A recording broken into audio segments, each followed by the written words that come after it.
So, on with the snake. The way the snake works is it creates a boundary around itself, just like a normal snake. So, if you imagine a situation where there's a snake here, and it knows the limit of its field of movement is just there. That's the maximum area it could be.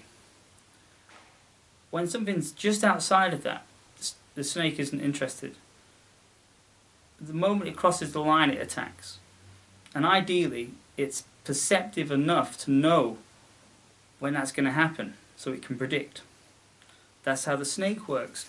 So to be skillful at using these techniques, you have to, first of all, be capable at distance and timing. And that's something you acquire when you're younger. So if you are in your 30s now, coming to martial arts, it's not something you're going to acquire very easily. It's not going to be a system that's going to be effective for you.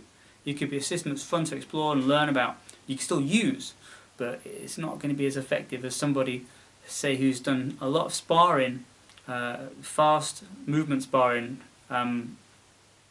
develop the distance and timing so that they can predict and feel someone's movement in, so they can then aim to strike them. So if you imagine the limits of your space, that's where I strike. Anything that enters into it, I can strike. Anything that's not, I don't even go there.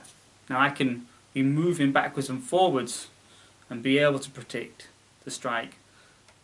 The striking areas also where I'm striking the person is of vital importance too. So you have to imagine the snake is fighting someone that's bigger, stronger, probably faster, more capable.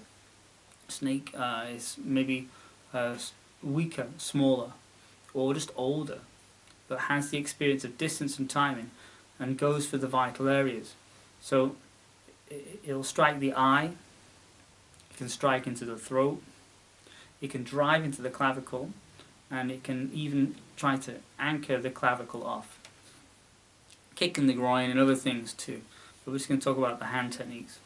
And the hand techniques that it uses are the fingertip.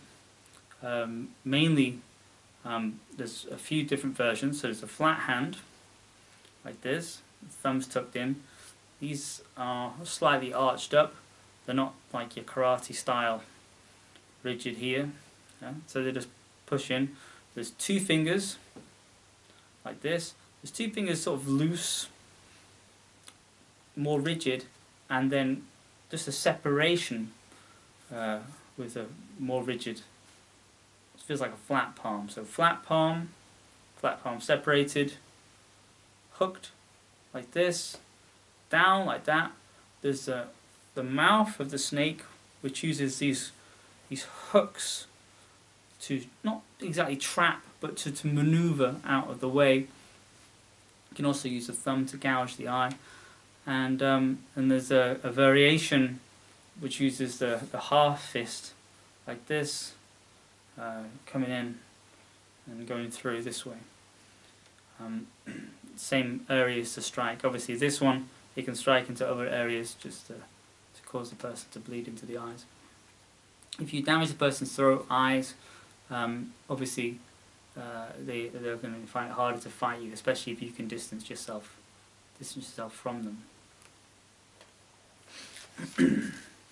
So the personality type of fighting with the snake is somebody who's heavy and strong, but also is likely to have a closed off guard. So if you imagine someone who's using a kind of an MMA style, you see them closing up, because they're used to being struck with the gloves, and they can close up. From there, people go into the clinch, try and control their head and headlock. But the one thing you're not allowed to do in MMA is to poke the person in the eye, to put your fingers in the eye, to slide your hands up. So there'll be moments where people are really tight in like this, where you could just put your fingers in their eye. Obviously you're not allowed, so that's why they don't need to defend against that. If that was allowed, MMA would change, and the distance in and everything else would be slightly different. So for someone that's got a closed up guard, this is the one to use.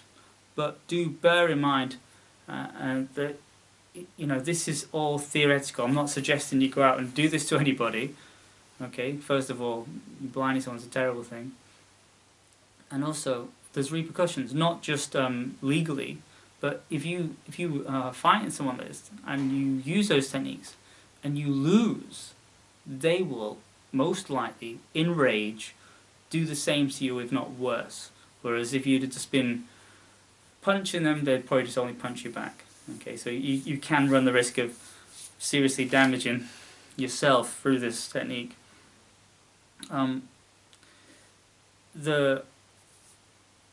This position is useful to hook and to maneuver, to work your way into a closer position where you can strike the eyes.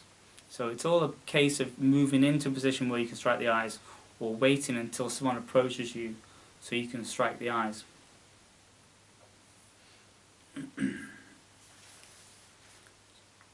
So beyond just the distance and timing, you need some conditioning. I mean, you can do it without conditioning, but you need some conditioning in the hands, at least some use of them. So if you wanted to condition the hands, you could do push-ups on the 3 points like this. It's quite an effective way, even if you just do it on your knees just to get used to it, or just lean on objects with this position.